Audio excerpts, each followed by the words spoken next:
ಇವತ್ತಿನ ರೆಸಿಪಿ ಹಸಿ ಅವರೆಕಾಳು ಮಸಾಲೆ ಸಾರು. ಅದಕ್ಕೇನೇನು ಬೇಕು ನೋಡೋಣ ಅಂತ ಬನ್ನಿ. ಮೊದಲಿಗೆ ನಾನು ಒಂದು ಈರುಳ್ಳಿನ ಕಟ್ ಮಾಡಿ ಇಟ್ಕೊಂಡಿದ್ದೀನಿ, ಸ್ವಲ್ಪ ಕೊತ್ತಂಬರಿ ಮತ್ತು ತೆಂಗಿನಕಾಯಿ ಇಟ್ಕೊಂಡಿದ್ದೀನಿ, ಸ್ವಲ್ಪ ಒಂದು 3-4 ಟೊಮೆಟೊ, ಸ್ವಲ್ಪ ಚಕ್ಕೆ, ಬೆಳ್ಳುಳ್ಳಿ ಮತ್ತು ಶುಂಠಿ ಮತ್ತು ಅವರೆಕಾಳನ್ನ ಸುಲಿದು ಇಟ್ಕೊಂಡಿದ್ದೀನಿ.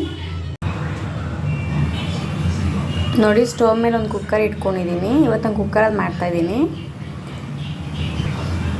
ನೋಡಿ, ಕುಕ್ಕರ್ ಬಿಸಿಯಾಗಿದೆ. ಇದಕ್ಕೊಂದು ಒಂದು 2-3 ಸ್ಪೂನ್ ಅಷ್ಟು ಎಣ್ಣೆ ಹಾಕ್ಕೊತಾ ಇದ್ದೀನಿ. ನೀವು ಬೇಕು ಅಂದರೆ ಪಾತ್ರೆಯಲ್ಲೂ ಕೂಡ ಮಾಡ್ಬೋದು.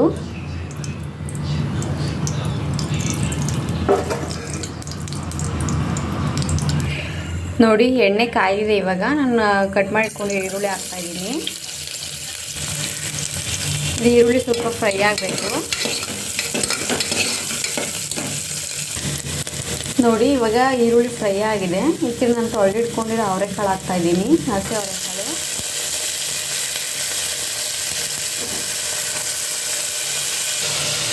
ರುಚಿಗೆ ತಕ್ಕಷ್ಟು ಉಪ್ಪು ಹಾಕಬೇಕು, ಸ್ವಲ್ಪ ಅರಿಶಿನ,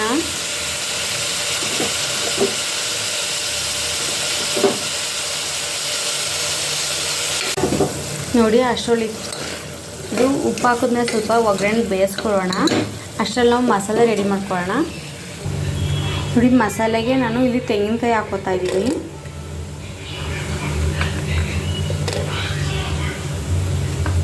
ಚಕ್ಕೆ, ಬೆಳ್ಳುಳ್ಳಿ, ಶುಂಠಿ, ಸ್ವಲ್ಪ ಕೊತ್ತಂಬರಿ ಸೊಪ್ಪು. ಇಲ್ಲಿ ನಾನು ಟೊಮೊಟೊನ ಕಟ್ ಮಾಡಿ ಹಾಕೋತಾ ಇದ್ದೀನಿ. ಅಂದರೆ ನಾನು ರುಬ್ಬಿಟ್ಟು ಹಾಕ್ತೀನಿ ಸಾಂಬಾರಿಗೆ. ನೀವು ಬೇಕಾದ್ರೆ ಕಟ್ ಮಾಡಾದರೂ ಹಾಕ್ಕೋಬೋದು ಒಗ್ಗರಣೆಗೆ. ನೋಡಿ, ಈ ಥರ ನುಣ್ಣಗೆ ರುಬ್ಕೋಬೇಕು. ರುಬ್ಬಿರೋ ಮಸಾಲೆನ ಇದಕ್ಕೆ ಹಾಕೋತಾ ಇದ್ದೀನಿ. ನೋಡಿ,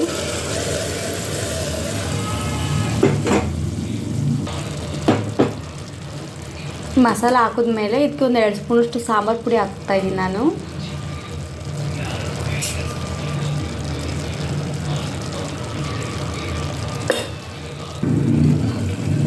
ನೋಡಿ, ಮಸಾಲೆ ಹಾಕಿದ್ಮೇಲೆ ಇದಕ್ಕೆ ನಾನು ಒಂದು 2-3 ಸ್ಪೂನಷ್ಟು ಸಾಂಬಾರು ಪುಡಿ ಹಾಕಿದ್ದೀನಿ.